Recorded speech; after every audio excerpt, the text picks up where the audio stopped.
Sir, ఇరాన్‌కు, ఇజ్రాయెల్‌కు మధ్య మరోసారి యుద్ధ వాతావరణం నెలకొనడం మనం చూస్తున్నాం సార్. నిన్నంతా కూడా ఇజ్రాయెల్ ఇరాన్ పైన పూర్తి స్థాయిలో దాడులు చేసింది. అక్కడ చాలా వాటినైతే ధ్వంసం చేసింది. ప్రాణ నష్టం, ఆస్తి నష్టం కూడా జరగడం చూసాం.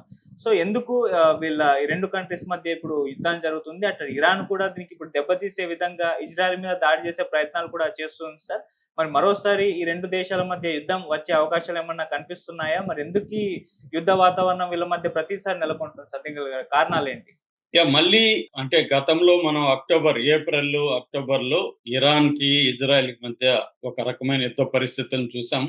ఇరాన్ అనేక బాలిస్టిక్ మిసైల్స్‌ని ఇజ్రాయెల్ మీద ప్రయోగించడం, ఇజ్రాయెల్ టెహరాన్‌లో ఉంటున్న హిజ్బుల్లా వాళ్ళని చంపడం, ఈవెన్ ఇరాన్ ప్రెసిడెంట్ కూడా మిస్టీరియస్‌గా హెలికాప్టర్ యాక్సిడెంట్‌లో చనిపోవడం. తర్వాత అక్కడ మధ్య ఆసియా అంటారు, మిడిల్ ఈస్టు, తర్వాత వెస్ట్ ఏషియా ఈ ప్రాంతాల్లో ముందు నుంచి కూడా ఇజ్రాయెల్ వర్సెస్ ఇతర అరబ్ కంట్రీస్ అంటే ముఖ్యంగా ఇరాన్ దీన్ని యాక్సిస్ అంటారనమాట. యాక్సిస్ పవర్స్ వీటిలో యాక్సిస్ ఆఫ్ రెసిస్టెన్స్ అని పిలుస్తారు. అంటే ఇరాన్ ఏం చేస్తుందంటే ఇజ్రాయెల్కి వ్యతిరేకంగా ఇటు లెబనాన్లో హిజ్బుల్లాల్ని, ఇటు పాలస్తీనాలో హమాసుల్ని, తర్వాత సిరియాలో కొన్ని రెవల్యూషనరీ గ్రూప్స్ని, తర్వాత హౌతీ రెబలియన్స్ని, ఇలాగా వీళ్ళందరినీ ఇరాన్ పోషించి ఇజ్రాయెల్ మీదకి దాడుల్ని ప్రోత్సహిస్తుంది. ఇజ్రాయెల్ ఏమో పాలస్తీనాని ధ్వంసం చేయడమే లక్ష్యంగా పెట్టుకుంది.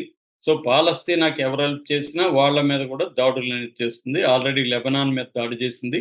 పాలస్తీనాల గాజాని ధ్వంసం చేసి ఇప్పటి వరకు 50,000 మందికి పైన అక్కడ పౌరుల్ని చంపేసింది. అందులో 25,000 మందికి పైన చిన్నపిల్లలు ఉన్నారు.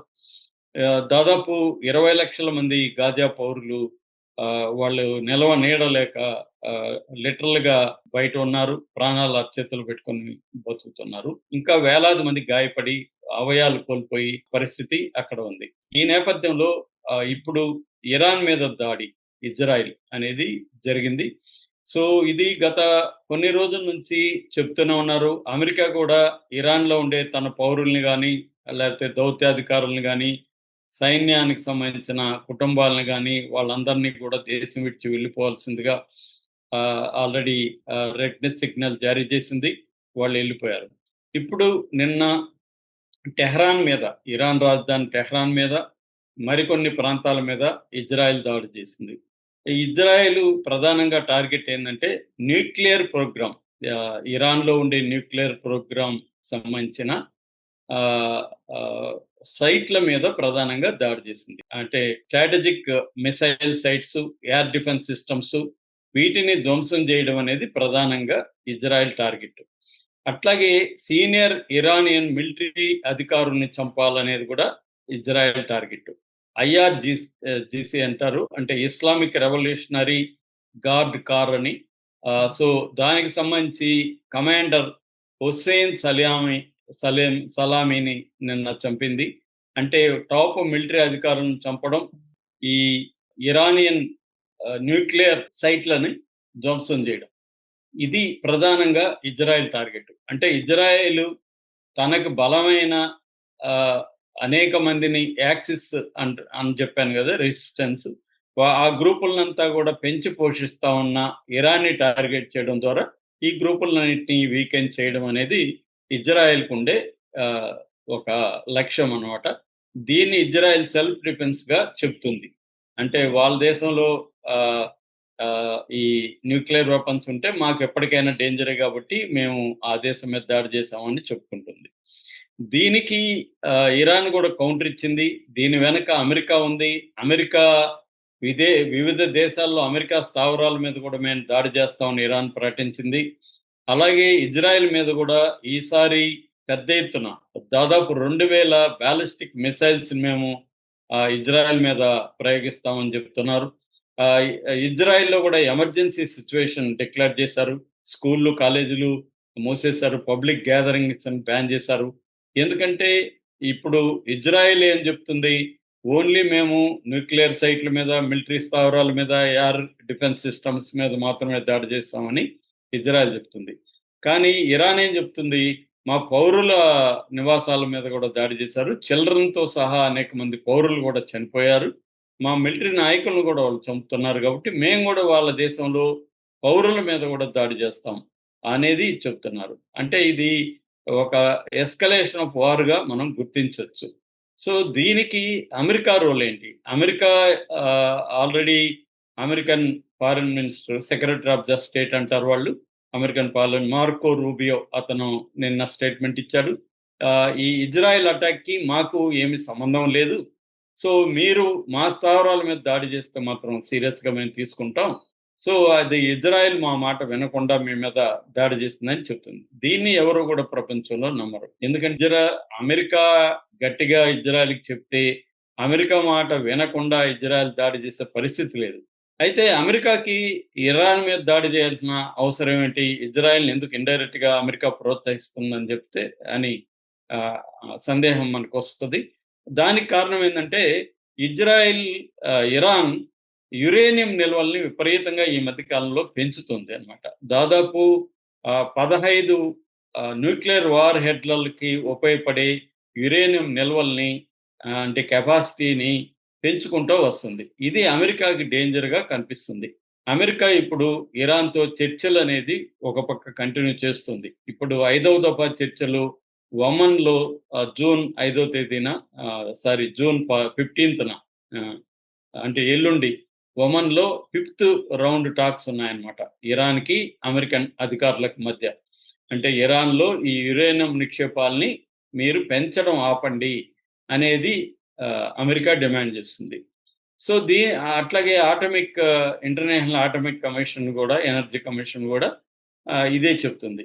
అంటే ఇరాన్ గాని విపరీతంగా నిల్వలు పెంచుకుంటే, ఈ అది ఇజ్రాయెల్ మీద రేపు ప్రయోగిస్తే, మొత్తంగా అది ప్రపంచ యుద్ధానికి దారి తీసే అవకాశం ఉందనేది అమెరికాకుండే కన్సర్న్ అన్నమాట. అందుకని ఇండైరెక్ట్‌గా ఇజ్రాయెల్‌ని ప్రోత్సహించి ఈ చర్చల్లో ఇరాన్‌ని కంట్రోల్ చేయాలంటే, ఇరాన్ తన మాట వినాలంటే, ఇరాన్ మీద ఈ దాడులు చేయడం ద్వారా ఇరాన్ భయపడి తమ చర్చల్లో తాము చెప్పింది వింటుంది అనేది అమెరికాకుండే ఇమ్మీడియేట్ లక్ష్యం. అయితే ఓవరాల్‌గా అమెరికాకి వెస్ట్ ఏషియాలో చాలా లక్ష్యాలున్నాయి. అది ఒకటి ఇరాన్‌ని ఇరాన్‌కి సంబంధించిన ఈ యాక్సిస్ పవర్స్ ఏవైతే ఉన్నాయో హౌతీలు, హెజ్బుల్లా, హమాసు అంటే ఇది ఇంటర్నేషనల్ టెర్రరిజానికి కూడా దారితీస్తుంది అని చెప్పి వాళ్ళని కంట్రోల్ చేయడం అనేది అమెరికా చేసింది. ఇది ఇప్పుడే కాదు ఎప్పటినుంచో సెకండ్ వరల్డ్ వార్ నుంచి కూడా ఇజ్రాయెల్‌ని క్రియేట్ చేసినప్పటి నుంచి కూడా అమెరికా ఇజ్రాయెల్‌ని ఉపయోగించుకొని అరబ్ ప్రపంచాన్ని కంట్రోల్ చేయడం అనేది అమెరికా లక్ష్యం.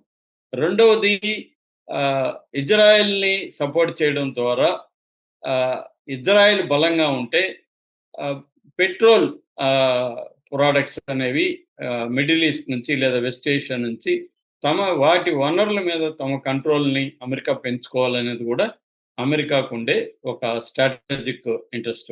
మూడోది ఆహ్, ఆహ్, ఈ అమెరికా ఏం చేస్తుందంటే ఈ ఆహ్, వెస్ట్ ఏషియాలో లేదా మిడిల్ ఈస్ట్‌లో అమెరికా పాలిసీ ఏందంటే డ్యూయల్ ట్రాక్ స్ట్రాటజిక్ అప్రోచ్ అంటారనమాట.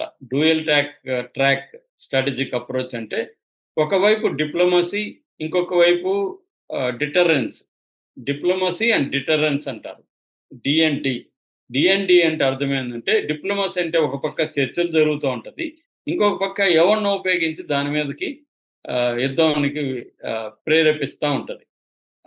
దీన్నే మామూలుగా మనం క్యారెట్ అండ్ స్టిక్ పాలిసీ అంటాం. అంటే ఒక వైపు క్యారెట్ ఇచ్చి ఇంకొక వైపు కర్రతో కొడతా ఉంటాం. ఇది ఎప్పటినుంచో చేసేది. అమెరికా ఈ పని చేస్తూ ఉంటదనమాట. ఒక పక్క చర్చలు జరుపుతుంటే ఇంకొక పక్క ఇజ్రాయెల్‌ని గిల్లి దాడి చేయించింది అమెరికా. ఎందుకంటే అప్పుడు ఇజ్రాయెల్‌కి ఒక భయముంటది. ఇరాన్‌కి ఒక భయముంటది. అమెరికా గాని ఇన్వాల్వ్ కాకపోతే ఇజ్రాయెల్ మన మీద దాడి చేస్తుందని చెప్పి. అందుకని అమెరికా మాట ఇరాన్ వింటుందనేది అమెరికాకుండే ఒక ఇది. అందుకనే అట్లాగే అమెరికా ఏం చేస్తుందంటే డివైడ్ అండ్ రూల్ పాలిసీ కూడా చేస్తుంది. అంటే మొత్తం అరబ్ ప్రపంచంలో కొన్ని దేశాలతో అమెరికా మంచిగా ఉంటది. యాక్చువల్‌గా మొన్ననే ఆహ్, మన ట్రంప్ అనేక దేశాల విజిట్ కూడా చేశాడు. ఖతర్‌లో ఒక బ్రహ్మాండమైన విమానానికి కూడా ఆయనకి ప్రెజెంట్ చేశారు. ఇట్లు ఖతర్‌తో, సౌదీ అరేబియాతో యునైటెడ్ అరబ్ ఎమిరేట్స్‌తో ఇజ్రాయెల్‌కి వీళ్ళకి కూడా ఒక నార్మలైజేషన్ ప్యాక్ట్ అంటారు. అబ్రహాం అకార్డ్ అంటారు. దాని ద్వారా వాళ్ళకి సరిహద్దులు కలిగించడం, ఇరాన్ మిగతా ఈ అరబ్ కంట్రీలని కంట్రోల్ చేయడం అనేది అమెరికన్ పాలసీ. సో, దీనివల్ల ఇప్పుడు ఇది గాని ఎస్కలేట్ అయితే, ఇప్పుడు ఇరాన్ కూడా ఇజ్రాయెల్ మీద పెద్ద ఎత్తున అటాక్ చేసి జరిగితే, దానికి మళ్ళీ ప్రతీకారంగా ఇజ్రాయెల్ కూడా అటాక్ చేసే అవకాశం ఉంది. ఈ ఎస్కలేషన్ ఎంతవరకు వెళ్తుంది? దీంట్లో అమెరికా ఇన్వాల్వ్‌మెంట్ ఏ స్థాయిలో ఉంటుంది? దీన్ని బట్టి అక్కడ ఒక రీజనల్ స్థాయి యుద్ధం వస్తుందా? ఇది మళ్ళీ ప్రపంచ యుద్ధానికి దారితీస్తుందా? అనేది చూడాలి. సో, అమెరికా తన దేశంలో ఎకనామిక్‌గా బలహీనంగా ఉంది. ఆహ్, తర్వాత జియోపాలిటిక్స్‌లో వీక్‌గా ఉంది.